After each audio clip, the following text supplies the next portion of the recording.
기도하는 것이고, 저 산에서 골방에서 기도하는 거 보세요. 정말 아름다운 기도는 골방 기도예요.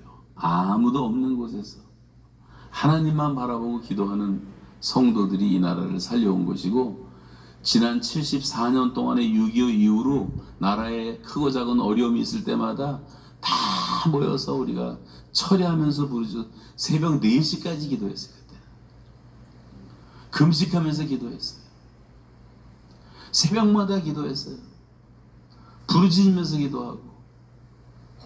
그래서 위기를 넘겨와서 이제 그 바톤이 우리에게 주어졌는데, 우리가 지금 얼마나 기도하고 있느냐 하는 것입니다. 나라와 민족을 위해서 정말 다시 한번 기도를 시작하시기를 바랍니다. 대통령을 위해서 비판만 하지 말고 기도하세요.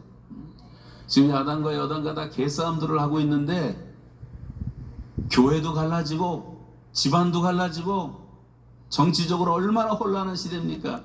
우리가 기도하지 않으니까 마귀가 장난질을 해가지고 이게 다 분열을 시키고 있는 거예요. 마귀의 특징은 이간자. 그런데 속지 말고 우리가 기도함으로 축복하고, 기도함으로 여러분이 정치에 참여할 수가 있는 거예요. 대통령을 위해서 기도하면 여러분이 대통령의 통치에 참여하는 것이고, 국회를 위해서 기도하면 여러분이 국회의원의 통치에 참여하는 거예요.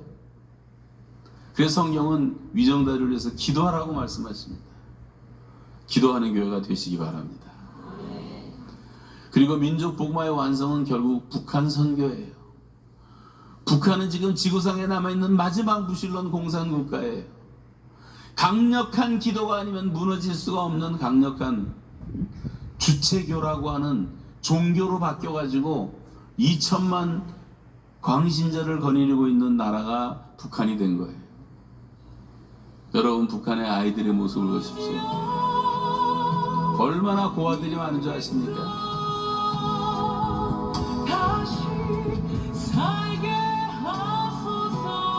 네, 이거 벌써 피부병이 있다는 자세.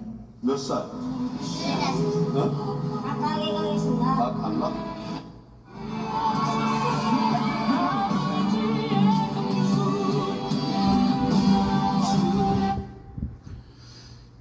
유튜브에 나가기 때문에 다 보여드리지 못하지만 북한의 모습은 처참합니다. 저는 150번 그 땅을 밟았어요. 1994년 김일성 사망하던 날부터 시작해갖고, 북한은 땅도 저주받고 바다도 저주받고 사람도 저주받고 짐승도 저주받고 지구상에서 완전히 저주받은 나라가 됐어요.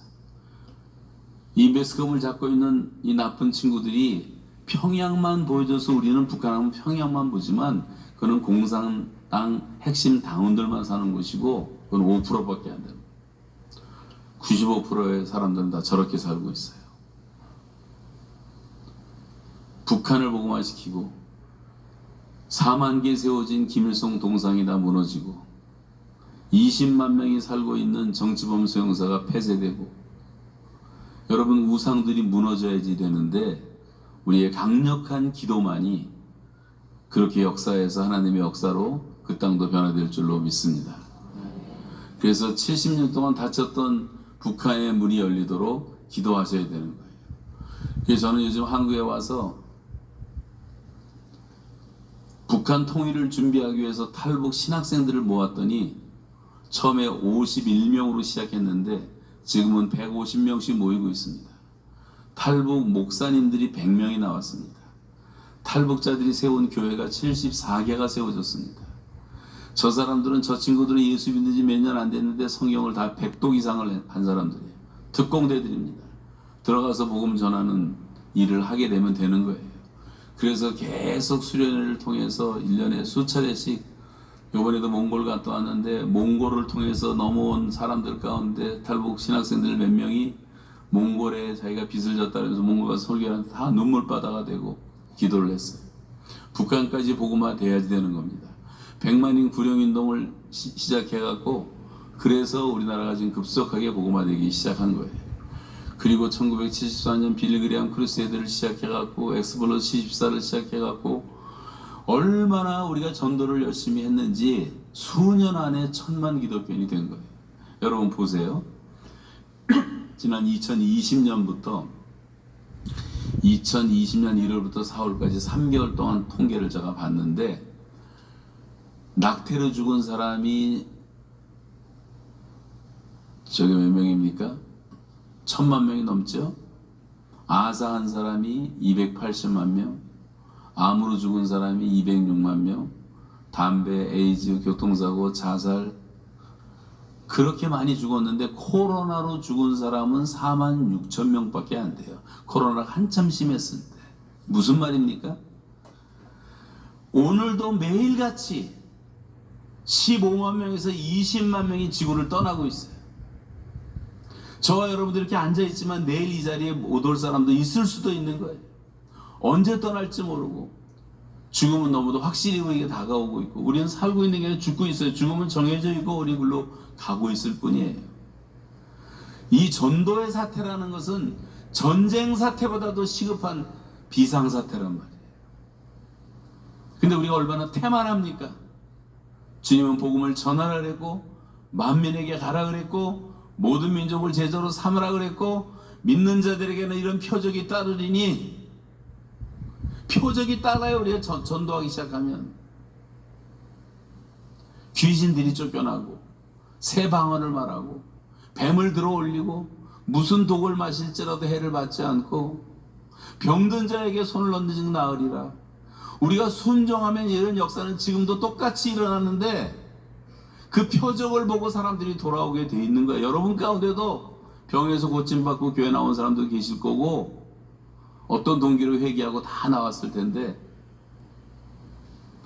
여러분 지금 우리 주변에 한국에서도 하루에 1000명이 세상을 떠나요.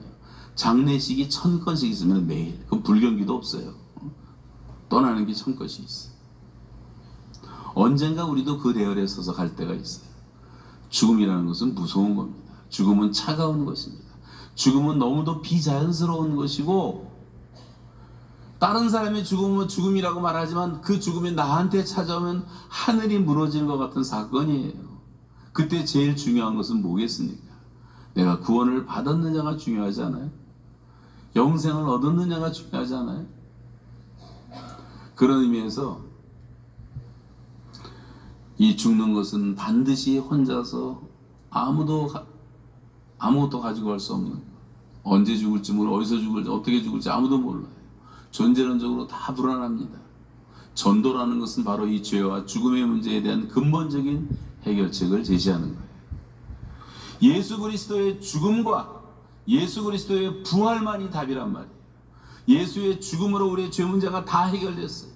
예수의 부활로 우리는 의롭다함을 받게 돼요. 이 복음만이 유일한 해답이고 복음만이 사람들이 살 길인 것을 믿으십니까? 그렇다면 이 복음을 전해야 된단 말이에요.